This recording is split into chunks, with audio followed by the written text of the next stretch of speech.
U-VVO ubopha uproducer omkweleta u-R259,000.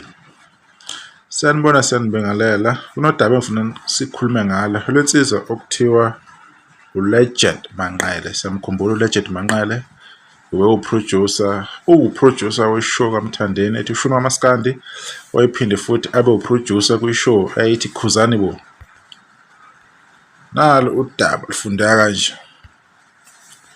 Inyanga VVO Mkhize ikhala ngesamba semali yayo ethi sigweve noNkululeko Legend Manqele we-The Bar Leader Production. VVO uthi uManqele unqaba nemali yakhe engango-R259,000 ayenze ohlelo lwe-TV ku-SABC1 Ingono Yomsamo oludlala njalo ngoMgqibelo ntambama. Kuthiwa uManqele ngesikhathi ethintwa yiphephandaba Ilanga unxuse ukuba intatheli ingalubhali lolu daba. Madoda, ithanda ukuba nzima ngale ndaba. Wathi SABC ayibakhokhelile, akazi ukuthi ikephi inkinga kababa Mkhize ngoba ubufakazi wamkhombisa. uManqele akaqala ukuba nezinkinga ezithinta imali njengoba bake baba nenkinga nomculi kaMaskandi uKhuzani wayekhala ukuthi uyamkweleta imali ye-reality show edlala ku-SABC1 kodwa wagcina emkhokhelile uKhuzani. Ngokwephephandaba Ilanga uManqele uveze ukuthi ukuvela kwalezi ndaba uzokwenza u-SABC1 icela enye i-1 season ngeke besakwazi ukusebenzisana no-VVO, uzozitholela omunye umuntu ozovala isikhala sakhe. Ngiyayithanda le ndoda, ma uyiveza ukuthi ayenzi kahle ivele kukhiphe ishow yakhe ifaka abanye, right? Lapha ku-2019 la, it was 4 years ago, kwakuyi-Sunday World ibhalile la ngalolu daba lolu, ama-issues avela lapha kwakusahamba kahle lapha-ke. Ushow besayilungisa besayikhanda lapha, ubaba uZungu lo ophethe amaZulu uLegend Manqele benoKhuzani la, ukukhombisa nje ukuthi iy'nkinga zaye zaba khona phambilini. Yiyo-ke insizwa le engathi ayizwani nokubhadala. Naye le show le ayekade ayiphethe eyiproducer naye uLegend Manqele yayidlala njalo ngama-Sundays ngabo-5:30.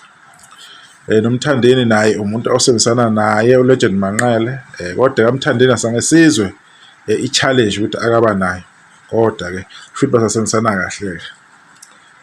Lapha-ke umlando omncane nje walensizwa ukuthi uqale nini ikhampani yakhe, entrepreneur, media entrepreneur, TV executive and producer.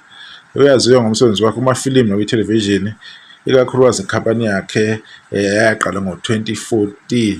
Ebese kuba ama-achievement wakhe-ke lawa ukuthi uManqele uyi-CEO and founder ye-Bar Leader TV, a-multimedia film and television production company. So yeah, izinto ezinjengalezo. Uwaproduce ama-shows anjengoMama Mkhize cishe ngafa, The Bright Show with AKA eyayikhona ngo-2020. So engifuna ukuveza-ke ngale ndawo lena ukuthi kubuya ngathi iyaqhubeka indaba yokungakhokheleki kwamaciko.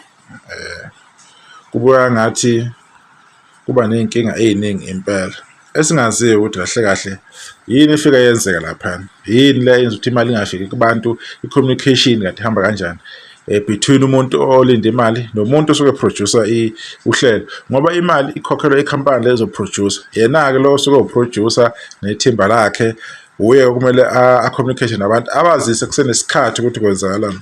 Into eyenza ukuthi lolu daba ngoba luke lafika kuMaskandi, lwabathinta kakhulu abantu kuMaskandi, ikakhulukazi uKhuzani Mpongose. Asithembe ukuthi ubaba uVivo Mkhize izolungiseka lento ngoba engathi ziningi iy'nkinga ey'khona ku-TV industry engalungiseki. Nohlelo lwaKhuzani ladlala 1 season langaphinde lisabuya. NoVVO Mkhize kubonakala ngathi naye izomphinda lento le eyenzeka kuKhuzani ukuthi uhlelo lakhe luvala, ngoba le ndoda uma isithe wakhuluma uyayilimaza. Hayi, impela sekuphelile ngawo, sesiyayazi. Asithembe ukuthi ayiphathi-ke abantu-ke isandla sensimbi ngoba lokho kuyoba yishwa ukuthi-ke iqhubeka loo ndlela leyo. Beke lokho nje sifuna ukukuveza nje manje ukuthi hayi le nsizwa yakwaManqele uLegend asazi kwenzakalani ngayo.